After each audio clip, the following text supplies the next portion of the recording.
আসসালামু আলাইকুম, this is Mohammad Mushfiqur Rahman. Welcome to my YouTube channel MMR vlogs. আজকে হচ্ছে 13ই সেপ্টেম্বর। এখন ঘড়িতে বাজে সময় 6টা 30 মিনিট। এখন আমরা যাচ্ছি হচ্ছে মাওয়াতে, অবশ্যই ইলিশ খেতে। আমার সাথে আছে হচ্ছে কাজিন রাব্বি, আমার খুব কাছের দুই বন্ধু জেসন এবং সাদ্দাম, সাথে ভাতিজা শাওন। তো এই আমরা 5জন মিলেই যাচ্ছি আর কি মাওয়াতে। বিষয়টা হচ্ছে, আমি যেহেতু ঢাকার বাইরে থাকি, ঢাকায় থাকা হয় না, ঢাকায় খুব সচরাচর আসাও হয় না, 6 মাস বছরে একবার হয়তো বা আসি আর কি।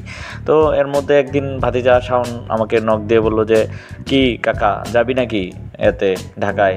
হ্যাঁ, চলে আয়, একদিন মাওয়াতে ঘুরে আসি। তো যেই কথা সেই কাজ, ওর কথা অনুযায়ী চলে আসলাম। তো ওই অনুযায়ী প্ল্যান করা। আমারও ঢাকায় টুকটাক কাজ ছিল, যেহেতু আমার ফোনটা অনেক দিন যাবৎ ডেড হয়ে পড়েছিল। তো ভাবলাম যে মোতালেব প্লাজায় এটাকে সারিয়ে দেন ওই একদিনের টাইম নিয়ে আসা আর কি ঢাকায়।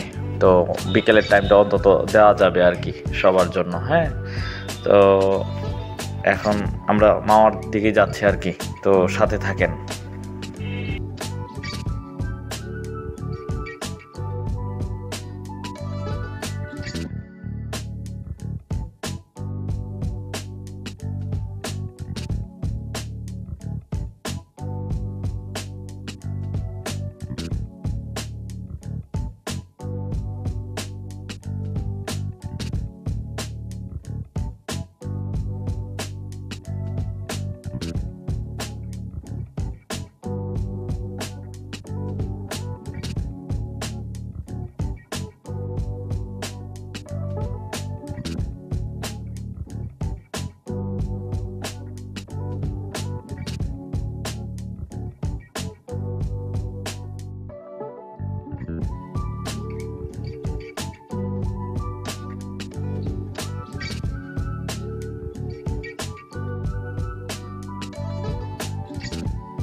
আমরা এখন মাওয়া ঘাটে আছি, মাওয়া ঘাটের দিকে যাচ্ছি আর কি। হ্যাঁ, একদম ঘাটের দিকে যাচ্ছি আমরা। আমার সামনে আছে হচ্ছে সাদ্দাম, তার সামনে জেসন, তার সামনে হচ্ছে শাওন ভাতিজা। তো হেঁটে হেঁটে যাচ্ছে।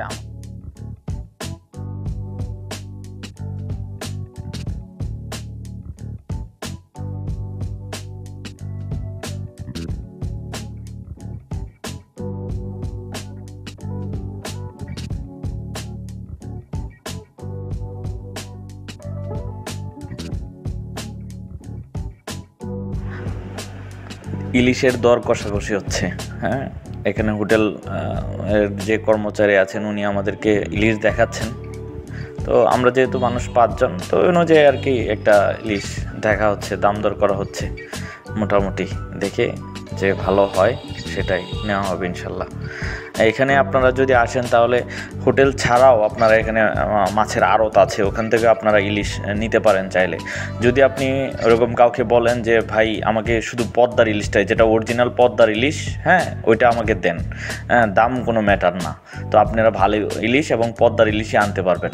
হ্যাঁ, আমরা এখানে আড়তটা ঘুরে দেখেছি, এখানে বিভিন্ন ইলিশ ছাড়াও অন্যান্য পদ্মার মাছ এবং সামুদ্রিক মাছ আছে, এখানে আপনারা চাইলে বাসার জন্য নিয়ে যেতে পারবেন আর কি।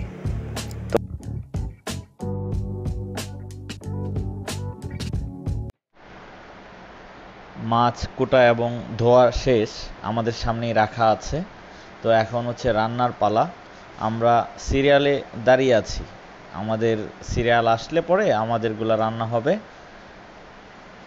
সো আমরা এখন ওয়েট করছি, সাদ্দাম, ভাতিজা এবং জেসন। আমরা দাঁড়িয়ে দাঁড়িয়ে দেখছি কিভাবে মাছ ভাজা হচ্ছে, ওগুলো দেখছি, এবং কিভাবে মাছ কুটে। চলেন শব্দটা শুনে আসি।